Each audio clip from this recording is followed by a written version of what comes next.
All right, can you see the screen with the Yes. first slide? All right, so we'll go through a pretty short pretty short PowerPoint, because really the proof is in the pudding of seeing the system work. But this will kind of give you a good overview of Briefcam and the idea. So this is what the average person, average operator sees when they're looking for something in their camera system. There's way too many cameras, there's too many hours of video, and if you're actually watching something and you sneeze or you look away for a second, you could miss the one object that you're looking for. So that's what the Briefcam comes in and processes all that video and then makes it basically a whole analytics platform. So we can accelerate investigations by cutting down what you actually have to watch. So we take out all the dead space and only show you the objects. So I'll show you obviously how that works. We can demo basically a mobile client where you can create searches and start requests on your mobile phone, and then you can get the results right there instead of having to go to the actual computer. And then we also have a module that brings out the data and all the analytics behind the objects in the video. So you can do trends and analysis in a dashboard format. So Briefcam in general, we've been around since 2008. We have our office headquarters right outside of Boston in Massachusetts, and we have our R&D offices in Israel. Then we have offices around in EMEA and APAC as well. And we have over, I think it's 2,200 customers now in every major market, every major vertical. I'll kind of show you some customers after. And then we also, as you see, we safeguard some of the kind of the main national institutions. So Statue of Liberty, Empire State Building, Amtrak, things like that. We were originally developed at Hebrew University, and we have a patent worldwide for our Synopsis technology, along with some of our other tech that we use. Some of our customers, these are different verticals, different brands that you know and love, different law enforcement agencies. That's a core, that's kind of a large chunk of our customer base, but we obviously have expanded in many other verticals and enterprise, education, and transportation, entertainment, things like that. And in terms of Briefcam and Nx, how we're actually integrated is we pull the RTSP streams from the Nx server, and then anytime you get an alert or an event, then we send a generic event to the endpoint, which would be on the Nx side. So any alert you get for facial recognition list, for example, or a license plate recognition hit, we can get the alert and then send it over to Nx. So the different modules that we have built into Briefcam, there's three of them. The first one is review, where basically you can review old video forensically and then pulls out all the objects, detects them, identifies them, tags them, and then once they're processed, then you'd be able to filter and only display what you care about.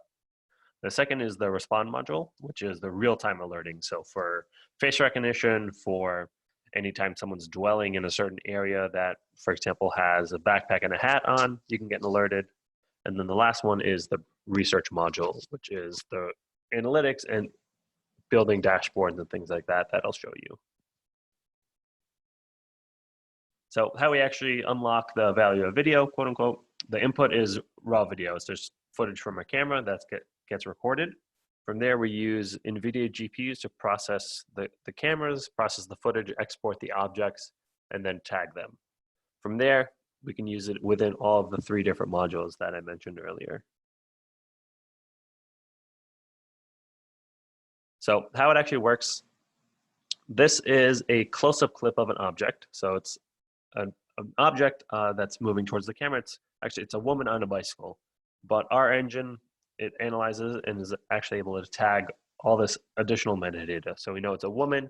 We know that they're wearing a long sleeve shirt that's white. We know that they're wearing black pants. They're traveling approximately 10 miles an hour and they're going south. So for that one object is the metadata, but we do this for every single object across the scene. So anything that moves, basically that enters the scene, we can process, analyze, and tag.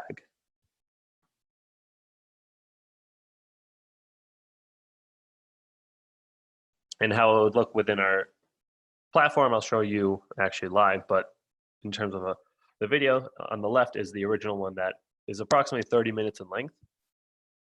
But using video Synopsis, which basically removes all the background noise and removes the empty space, you would actually see all of it at the same time with a timestamp of when the object was there, and the clip is 53 seconds in length. So this will make a bit more sense on the actual demo when it's live, but basically that's what a synopsis is and what it looks like. But instead of just playing everything, now since we know all the metadata for each objects, we can only display what we care about. So on the left, it's a woman, and anything that they're wearing has to be blue. Or a video on the right, it's bikes traveling south. So all the because of the metadata, because of the objects, we know exactly what's happening, and depending on what filters you select, will change what's being displayed. And then specific to COVID-19, kind of pandemic and all the issues, we can do contact tracing, which I'll show you how it works. But basically in the review module, you can see where a person has been across all the different cameras through different days, even if you get a good facial recognition shot. We can also reduce bottlenecks. So using people counting and line crossing rules, we can set up to alert you anytime there's more than X amount of people in a certain area or more than X amount of people have entered a certain area. And we can also do crowding and hotspots. So we can see the actual data behind it using our research module, which is all the dashboards, which I'll show you. And then we can also enforce social distancing using the real-time alerts that anytime there's more than a certain amount of people in an area, then you would get an alert. So for the actual people counting, this is what it would look like in screenshots. Again, I'll show you in the demo, but basically you'll be able to set up alerts anytime there's above or below a certain amount of people with a cooldown period, so you won't be alerted over and over. The mobile application, I'll see if we have time to show it, but basically you can create requests for certain cameras, let's say any ones that are connected to your system. You can process the last 5 minutes, 10 minutes, hour to look for objects, whether that's a person, a man, woman, a child, or a certain type of vehicle, like let's say a pickup truck or a motorcycle. And then you can also combine colors. So let's say a red motorcycle or, I don't know, a blue pickup truck, for example. So I'll hop over to the demo. A general question, Seba. So your solution is cloud-based? So it's most of the time it's an on-prem Windows-based server that connects to the NX VMS. So it can connect to the actual server on site. We will offer a cloud platform that's connected that will be able to communicate with cameras. But right now, our cloud platform is really just for uploading files. So if you can get exported footage, you can. I guess my question is, do I need GPUs locally, or are the GPUs all in the cloud? So the GPUs will be required on the Briefcam server, wherever that's located. So the analytics and everything are taking place on-prem, and then clips that are important are uploaded to the cloud for the interface. Is that right? Not necessarily. I mean, the cloud versus on-prem versus virtual, like it doesn't really matter where these things are located. Okay. But at the end of the day, you need a Windows-based server that has NVIDIA GPUs to process the footage. And then in terms of like the number of cameras based off the hardware, I mean, this is a question we hear all the time. What hardware do I need to run this? Yeah, so it's kind of tough to answer just because it's based on the resolution of the cameras and how many hours of footage you actually want to process and or how many real-time channels you want to process. Is there like a base configuration? Yeah, so we have a few different configurations, but for kind of a ballpark benchmark is that with one 8 gig graphics card, you can process approximately 12 cameras in real time and give or take 550 hours of footage per day. And that would be like 1080p cameras, or? Yes, yep, all 1080p. Okay, cool. So can you see the Chrome browser screen? Yes. Okay. So this is the Briefcam GUI. So what we're running, this is the cloud just because it's a cloud demo. It makes it easy for everyone to use it anywhere they are. But you would see this when you log into the Briefcam server over either Chrome browser or within NX, because it runs Chromium like I mentioned earlier. So basically we just see this GUI anywhere you log in. And from here are the three different modules I mentioned. So review, respond, and research. So review is looking at past video. So it's looking at forensic video and processing, let's say Monday to Tuesday from 8 a.m. to 8 p.m. And then from there we can use the different analytics. So what you see here are different thumbnails, and all the thumbnails represent a different case. So for example, we can open up the city planning case.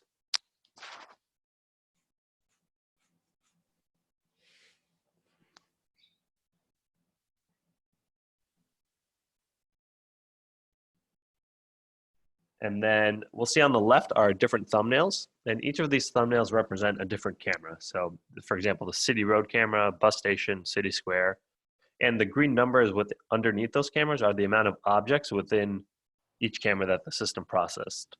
So for example, this 56th Street camera has 270 different objects in it. And when we play it, it's building something like the synopsis clip that was in the PowerPoint. So all these objects were there at different times, but I'll pause it and you'll see that it's overlaying them all on top of the same scene. So you don't have to watch the whole video. You don't have to watch empty space.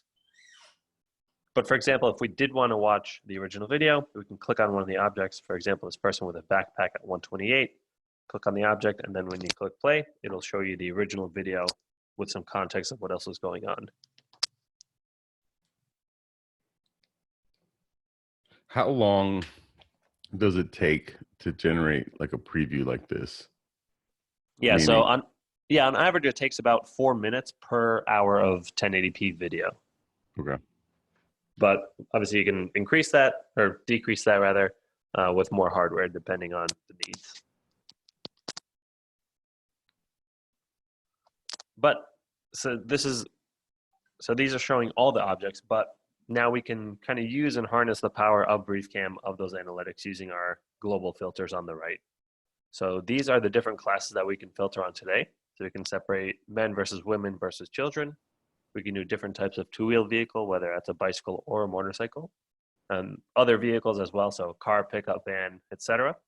We can also display when the lights turn on or off, and we can filter on animals. So in this case, let's do just people, take out the animals, the bicycles, and the cars.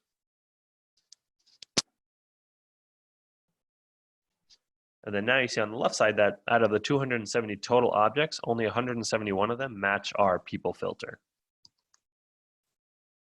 So from here we can see, let's drill down a bit further. So now based on people, we can open up our person attributes, and this shows and will display based on what people are wearing or what they're carrying. So we could do if they're wearing a long sleeves or short sleeve shirt, including color. Same on the bottom as if it's pants or shorts with a color. Also, if they have a hat, no hat, if they have a backpack, or if they're holding something in their hand. So in this case, let's just filter on backpacks. Hit apply. Now it'll re-render the clip and it'll only show people that are wearing backpacks. And if you see in the bottom left now, the video is only 1.5 minutes long. From here, we can further filter, and now we can, let's see if there's any trends or anything that stands out. So we can use our heat maps. So this will show the activity heat map. So all these objects, anywhere that there's red, because the legend will always update that at the top, is 5. So we can see that 5 people with backpacks were on the sidewalk on the right, 5 on the left, and it looks like maybe 3 went through this barrier. So we can confirm, we can take a look at the common paths, and actually we'll show the direction of travel of those objects. So there are, I don't know, probably two that went through this gate. So in this case, now we can use our line crossing tool, set up a line here. So any object that goes from the left to the right side wearing a backpack will show up.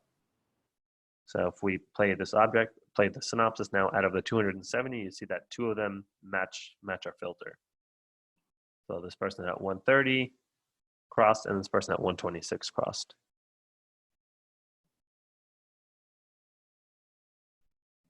So I don't know if you guys saw that, but the kind of the yellow behind in the object of 126, that's because we're trying to isolate the object from the scene. But if we click on the actual object and then play the original video, you'll see, seems like there's a yellow cab that drove by that he waited for.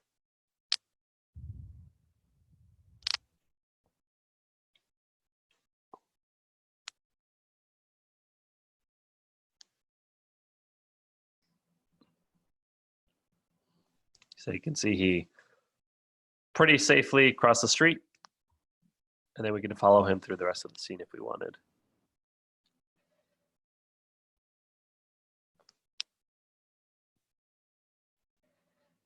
So now what we're searching is people with backpack, and we're only viewing it in this 56th Street camera. But if we take a step back and hit X, now we'll see that we're actually searching across all the different cameras, and the objects in the middle are the ones across these different cameras combined. So you can see that there's 69 people with backpacks in the overpass camera, 157 in bus station, and 92 in City Road.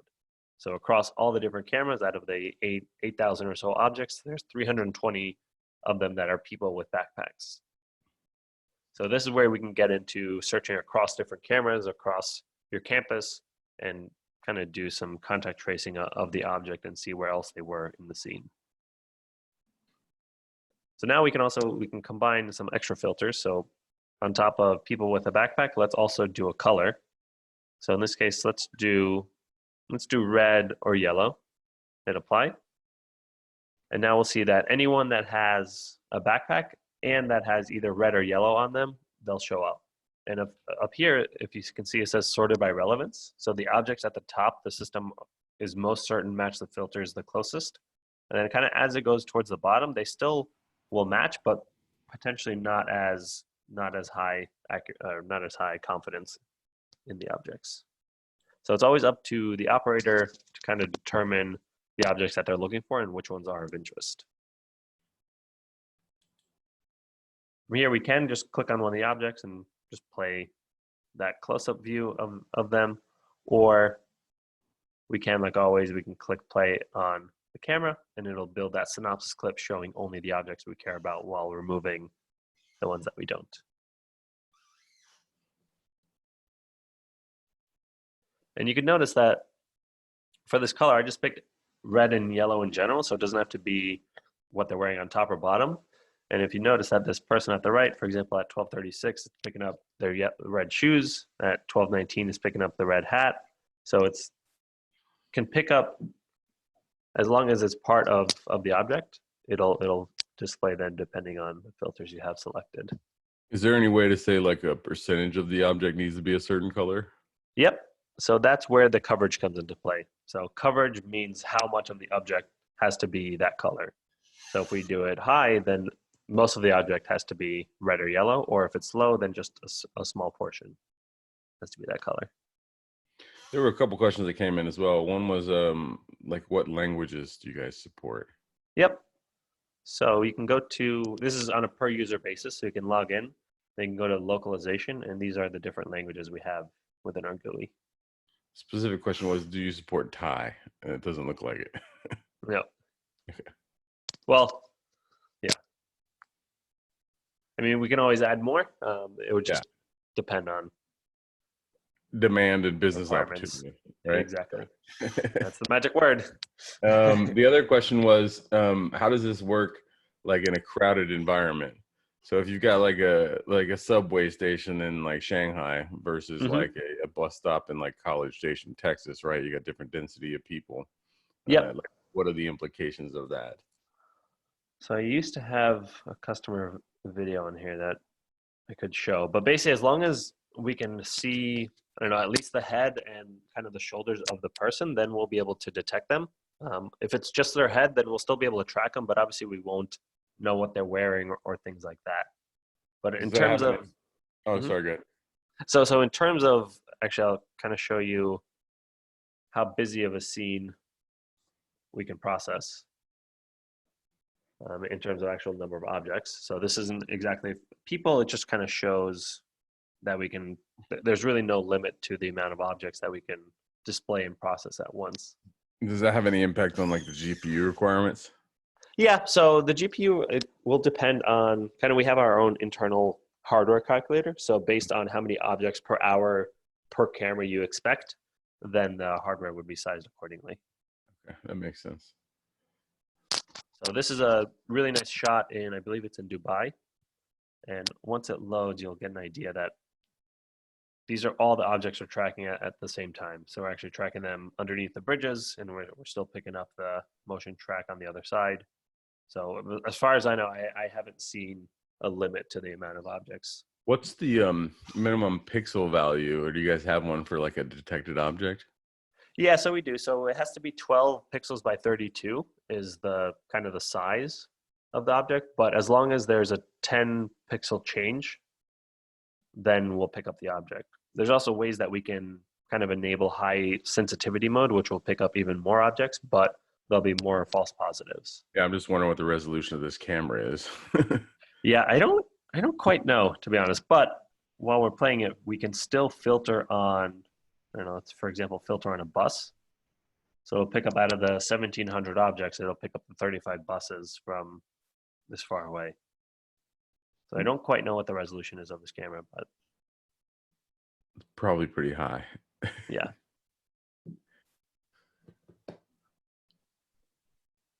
Another question came in, can the user set the confidence level for the images captured?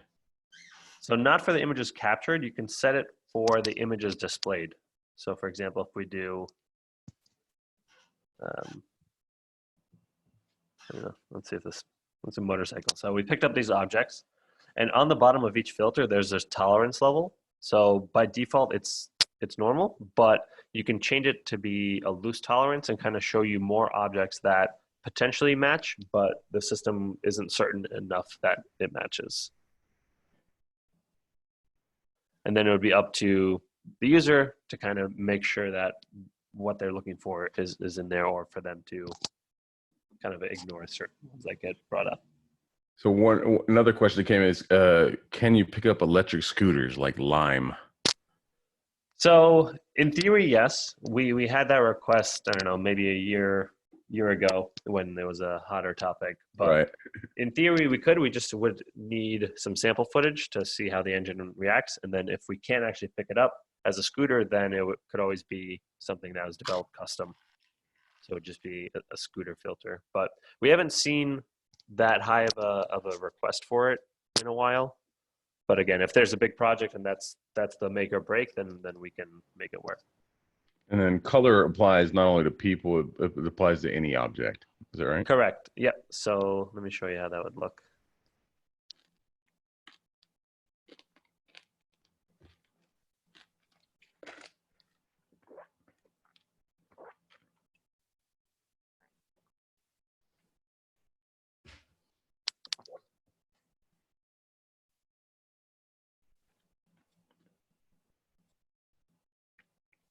Go back to this case.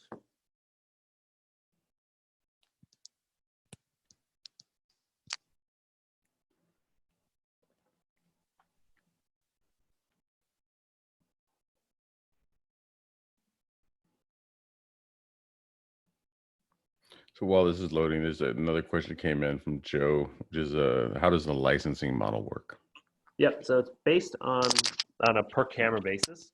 So we have the Insights base package, which is you can only process cameras, and then you would activate, it comes with 100 cameras as the base license. So you can activate 100 on your system. It could be any 100 you want. You can add more later in packs of 10. And then we also have the Respond module, which is the real-time alerting, and that's 10, which is a subset of the total 100. And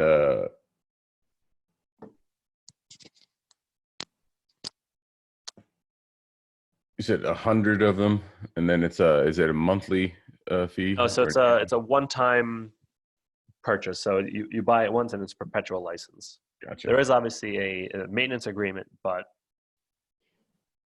but that's just part of the, so let's say that it'd be 20% for the first year for support to get updates and things like that.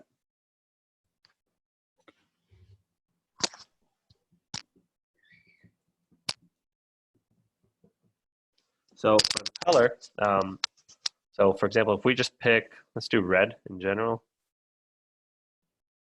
we can see that it picks up both cars, people, objects, kind of anything. So red cars, this person has a red shirt, could be a red backpack, could be a red hat like we saw before. So color can be used just in general.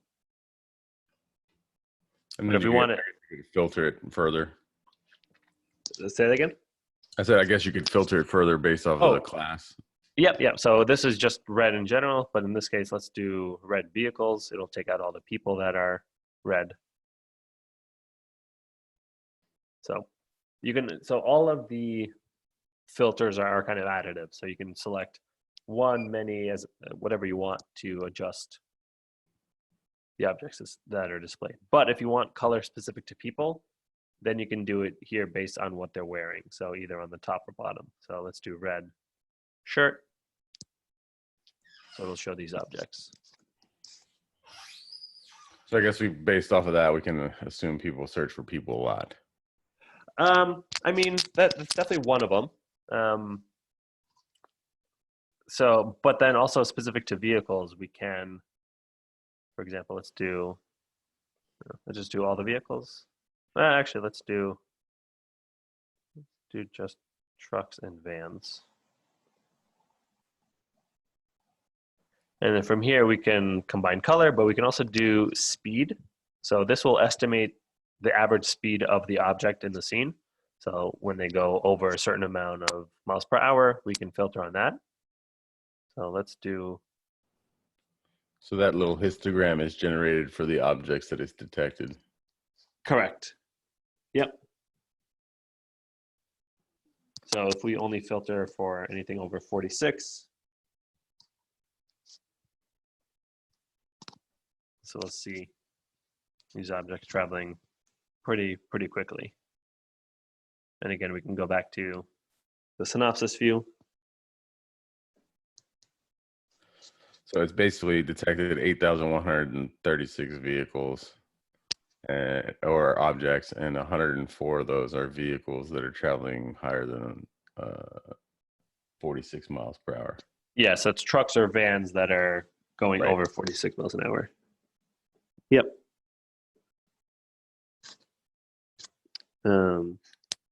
So yeah, exactly. And then we can also, we have a dwell filter. So it's kind of a loitering filter. So you can put on it, for example, 10 seconds. So any object that enters the scene and then stays in the same place for at least X amount of seconds. So it could be a car that's pulled over on the highway, for example. If you click on freeway, let's see, out of the 3,500 objects almost, let's see, there's one that has a dwell time of at least 10 seconds. So it was driving, it had an issue, it pulled over, and then it was in the shoulder. And the scene is the entire camera scene. Correct. It's all the objects in the scene. Can you, when you're setting up configuration, can you have it do detection on part of a scene? Yeah, so we can. So you can use, for example, our area tool. So let's do, we can do just this portion of the scene. We can also invert it, so anything that's not there.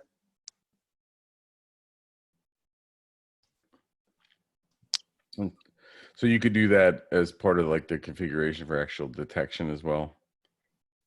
Correct. I mean, yeah, you could just reduce the amount of pixels that you're analyzing. Yeah. So, well, so I mean, it would process the whole scene, and then you could change what you want to display based on the objects where they are. That was my question. So it only processes like the entire camera stream. You can't set it up to like process part of a camera scene. Correct. Yeah. Right. But yeah, once it is processed, then you can select very small areas. For example, I only want objects that traveled in this box, things like that. Right.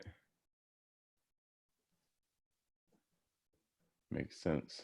There was a question from John, which is about the update fee. You mentioned 20% for the first year. Is it consistent? Like moving forward, is it always 20%? So the first year, so if you buy if you buy basically longer term up front, then the first year is 20%, second is 18%, and then third year moving forward is 16%. Okay. We only require the first year. After that, it's up to you, but obviously you wouldn't get updates and support and things like that. And updates would just be like new capabilities? Correct. Yeah, so we come out with 4 major releases a year. So we have kind of usually, or they used to be centered around trade shows, but obviously things are a little different, but we're still coming out with 4 major releases a year, and our next one is going to be at the end of June. The one before that was at the end of May. So kind of now is a little bit out of the norm just due to how many more releases we have based on the COVID-19 features that we're trying to push out as quickly as possible. So would you say the new features or the new capabilities, are they more about like optimizing the engine, or are they more about adding new objects and new capabilities, or are they a combination of both?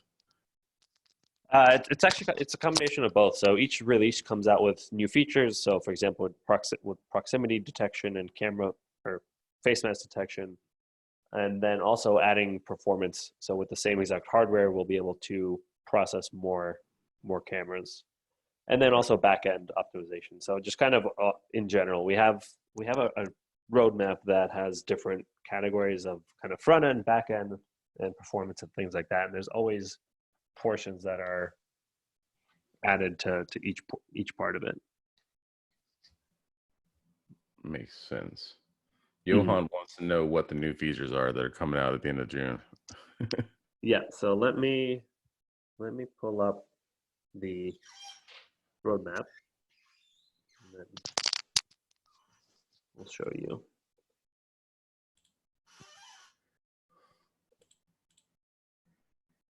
So this is just internal, but I wanted to show you just kind of to know what to expect.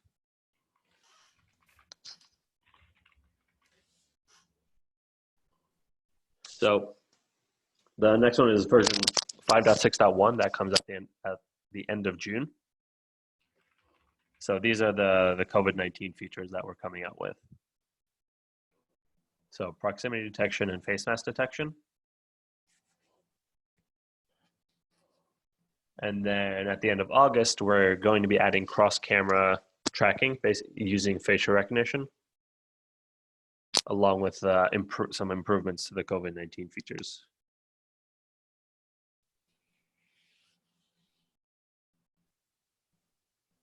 Makes sense.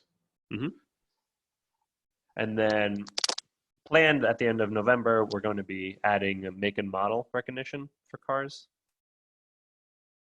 So you'll be able to search for Toyota Camry, for example, things like that. And then moving on, we're going to update our basically being able to process a significantly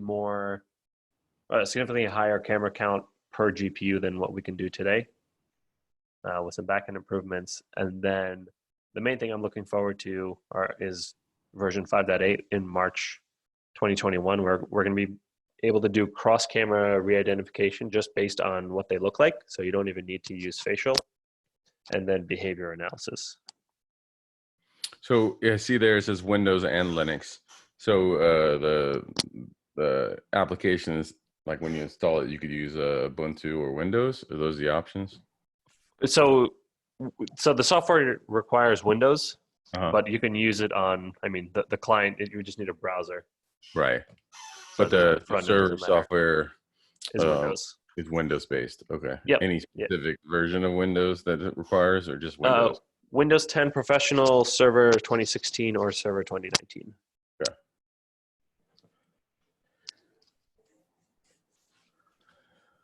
So back to demo.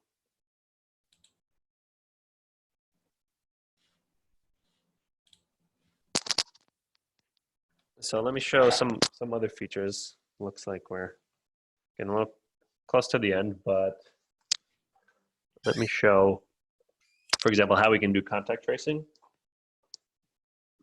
and the different ways that we can do contact tracing.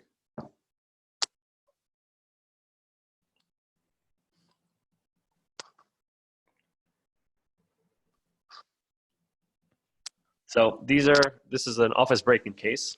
So these are all the different objects. We can, for example, select an object and see where else they were in the scene. So let's select, for example, this object that it's a person walking away from the camera. And all we know that they're wearing red and they're walking away. So we don't really know who they are or anything about them. So we can use our appearance similarity filter. So if we click on that, it basically adds that person as an object and searches for other objects that look similar and have similar metadata tagged to them.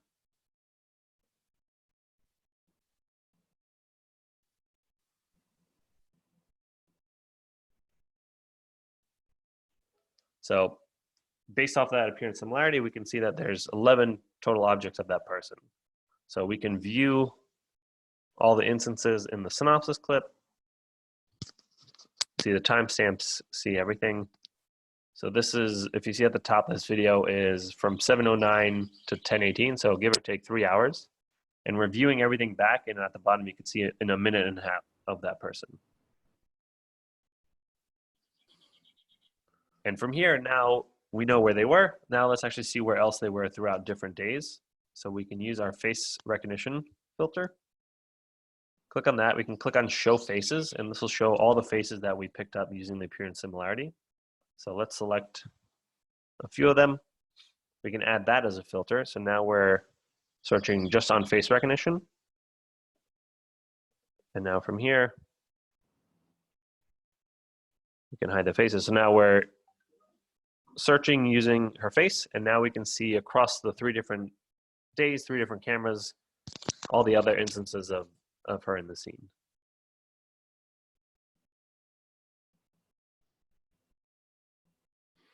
The stars that just showed up for the face recognition, is that the confidence level? Yeah, so that's kind of the quality of the face. So let me show you how that looks. So these are all the people that have been in the cameras. So we don't know anything about them. We just know that these are their faces, and it's sorted by this case for relevance for face is quality of the actual face picture. And as you scroll towards the bottom, there's some 2-star faces, which they're still looking at the camera. We can still use it for face recognition. But for the 1 stars, we can only do appearance similarity because they're low quality. They're not really looking at the cameras. They're far away, things like that. And then our engine automatically will assign a star rating to their face.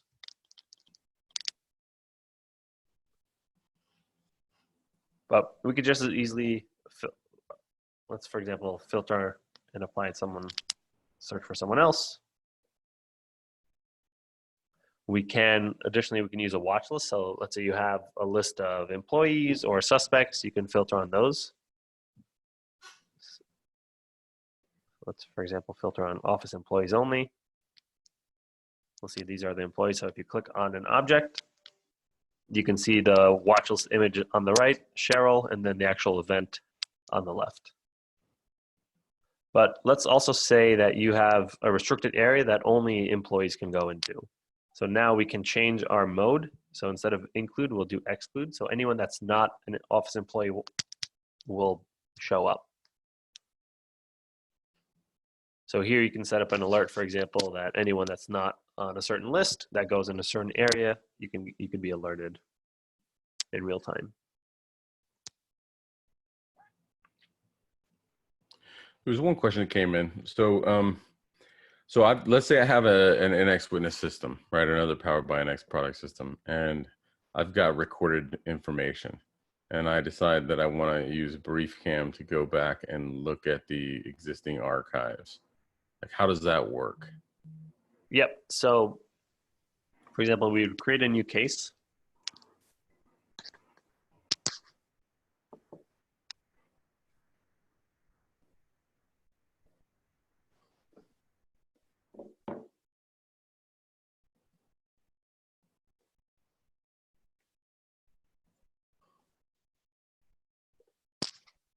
from here, this would be a case. It says this case does not contain videos. So you click on add video. And from here, you would see the NX directory. And then from there, you would see all the cameras that are activated within that system. So it would pick, for example, I don't know, bus station and corridor. And then from here, you would pick what date and time you want to process. So by default, it picks the last hour, but you could just as easily do, I don't know, the first.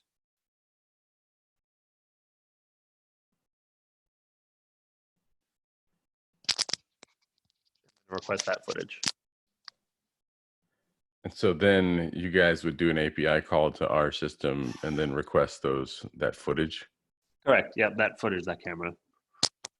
And it would be uploaded to the Briefcam server and then analyzed? Yeah, so the footage would be exported from your system to the Briefcam server. It would be saved locally, and then it would be processed out and chunked into different objects. So for real time, do you guys store the videos being streamed to you, or are you just processing it if it's real time? So we don't actually store the actual footage. We just store all the objects within that footage. So when you're playing back video from on this interface, what it's really doing is doing an RTSP or request to the server and saying, give me that footage back, or are these clips recorded on the Briefcam system after they're processed? So the Synopsis clips are recorded and kind of created after it's processed because they depend on what filters you have. So if we do a blue filter and you click play on one of the cameras, then that clip is built and kind of saved onto the Briefcam server. And then when you're playing it back, it's played back locally in the browser. Gotcha. So the search basically initiates the whole process of building that video synopsis. Yep. Okay. Yeah. We also, let me show a couple other of the filters. I'll run through the other modules as well. But we also have license plate recognition. So we go into this case, and we looked at all the different LPR solutions out there, and none of them really met our specification, which is quote unquote in the wild. So obviously there's, I don't know, 50 or 60 different LPR companies that we looked at, but they were all very specific for camera and angle and things like that. So we just ended up developing LPR in-house. So it works just like face recognition. You click license plate recognition. From here, you can click on show plates, and this will show all the license plate that the system has processed from cars that the system identified. And you can see the plate on the top and then the text on the bottom. From here, sorry, go ahead. Yeah, so from here, you can select one of the plates that you care about. For example, select it on them, add them as an actual filter, see where else they showed up. And now we'll see that there's two hits, one from this park camera, one from the townhouses. And you can actually click on the camera and see the car that pulls up. Yeah, my question is going to be about the pixel density for LPR. Is it the same as like an object, or is it higher OCR? Yep, so it's slightly higher. For us, for LPR, we need to make a minimum of 10 pixels high on the license plate. So as long as the text is 10 pixels high or more, we'll be able to recognize it. It's pretty crazy. 10 pixels is not a lot. Yes. Yeah. These days, right? So. But yeah, for license plate recognition, you can also just click on add a plate and then type in whatever you want with Boolean. So for example, anything that starts with EAT, apply, and then we'll see the license plates, and then we can click on show plates and actually see the text behind it. That looks like it's in China. Yeah, somewhere in China. But the cool way you can combine this is now, for example, let's do cars or pickups. And then now let's do any ones that are either red car or red pickup truck. And then now we can combine and do license plate recognition. So LPR on only red cars or red pickup trucks. So kind of the way you can combine all this is using all the different filters on top of each other.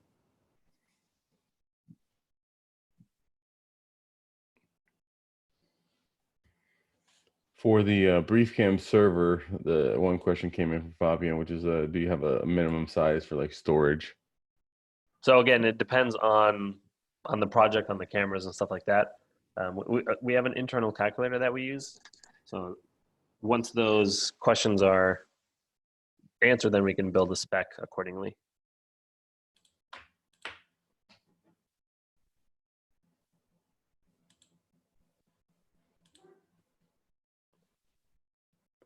So Steve asked a question about how these things connect. Right now, Steve, I think you missed it earlier. It's via the server API. So there's no plugin right now for Briefcam. We sent their team a discussion about doing metadata SDK level integration. So it's an ongoing discussion, but right now it's just server API. All right. Are there any other questions, or did you have anything else you wanted to show? Yeah, real quick. Let me show the other two modules real quick. So what I was doing in review is all video in the past. So it's forensic, let's say from Monday to Tuesday, whatever.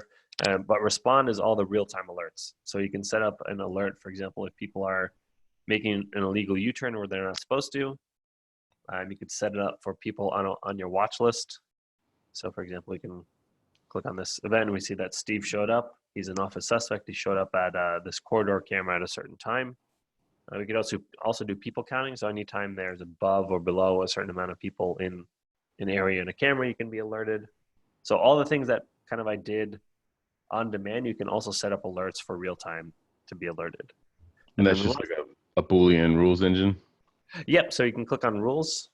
Let's click on add a rule, for example. Let's do people counting alert.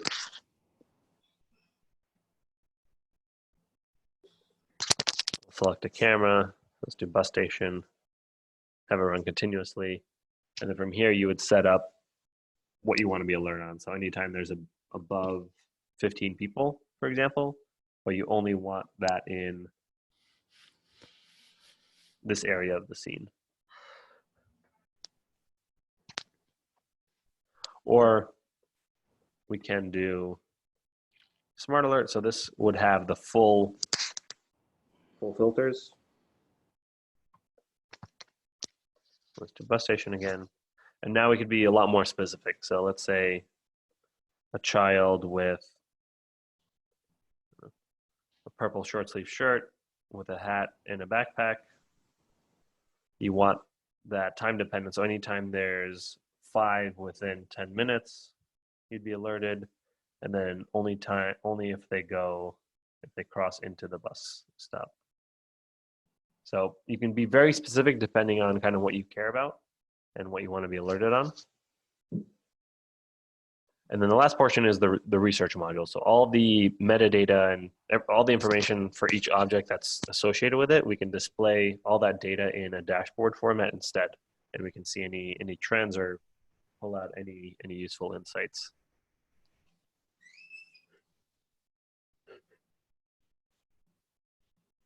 So the system comes with 17 or 18 different dashboards, and we have ones for retail, for airports, for you name it. And we can embed all the different visual layers on top as well. So you can see where people spend the most time.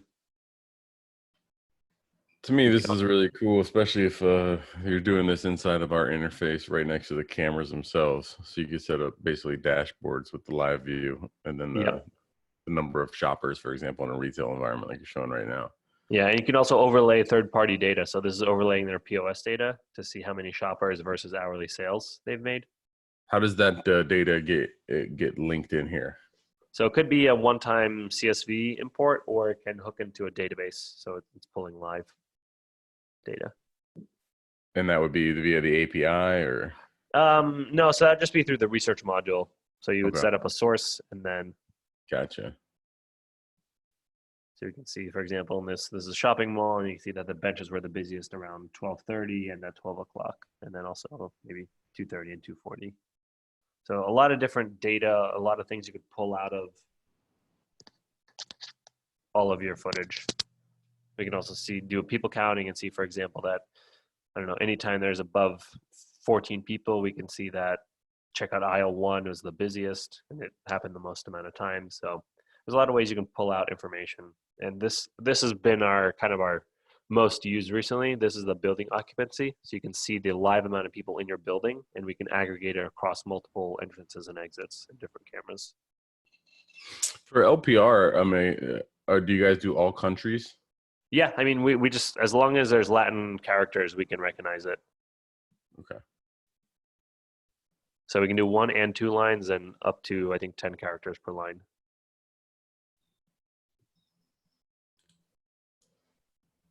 All right.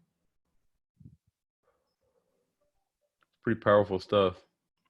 Yeah, and it's all built into the one platform. So it's really, I mean, the general idea is a video analytics platform that lets you find the data or lets you find the object within your footage easily.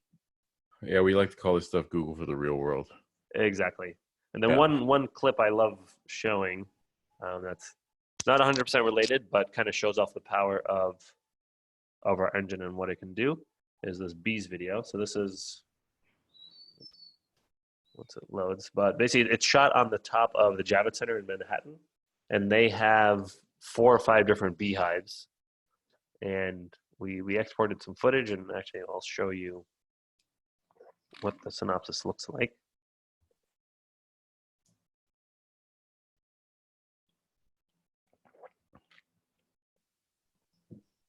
So these bees were not all there. It's not the same bee 100 times, 600 times. They're all different bees that were there at different times, but we're tracking them all individually, separately, and can view the original video of each one or see where they go, for example.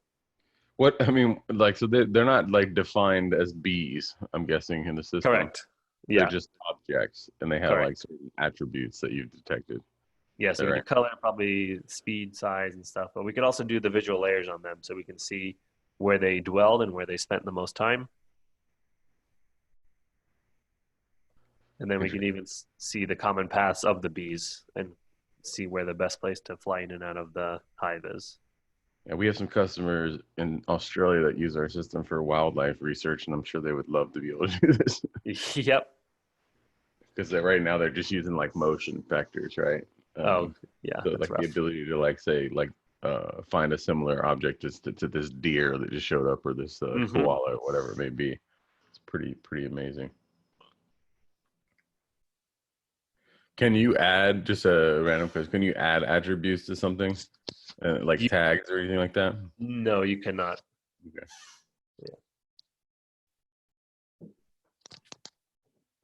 Yeah. All right.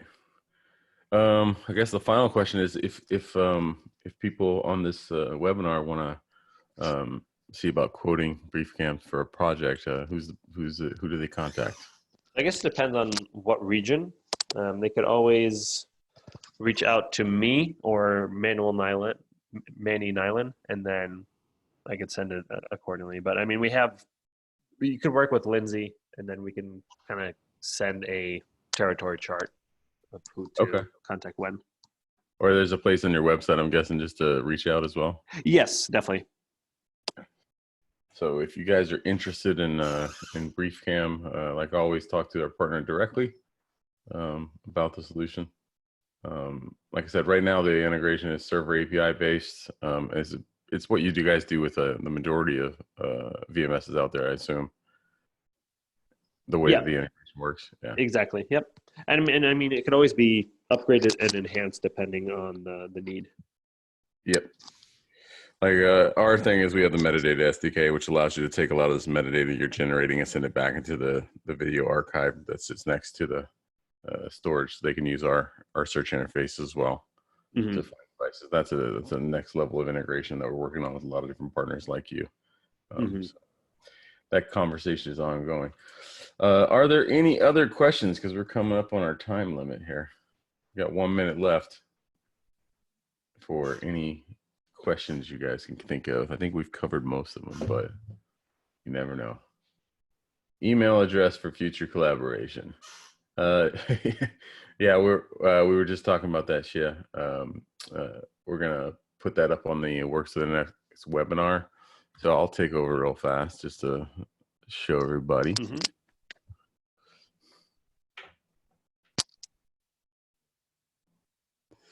All right. So as always, if you go to my.networkoptics.com and you go to webinars here and the Works the Next webinars, this webinar will be available here. So you can go in and rewatch the video, and we'll put contact information up for Lindsay or Siva, so that you guys can email them with any questions or get a response in terms of like which person in your region you should be in contact with for projects. So, but I appreciate your time, Siva. Thank you very much. Of course, my pleasure. Very helpful to understand in more detail how Briefcam works. As you guys can see, it's super powerful stuff. And we're glad that they're part of our whole Works with the Nx ecosystem now. And we're looking forward to doing some really cool stuff with you guys in the future. I think that's about it. Thank you, everybody, for your time. And thanks again, Siva. We appreciate it. My pleasure. Thanks so much, guys. And everybody have a good day. Thank you. You too.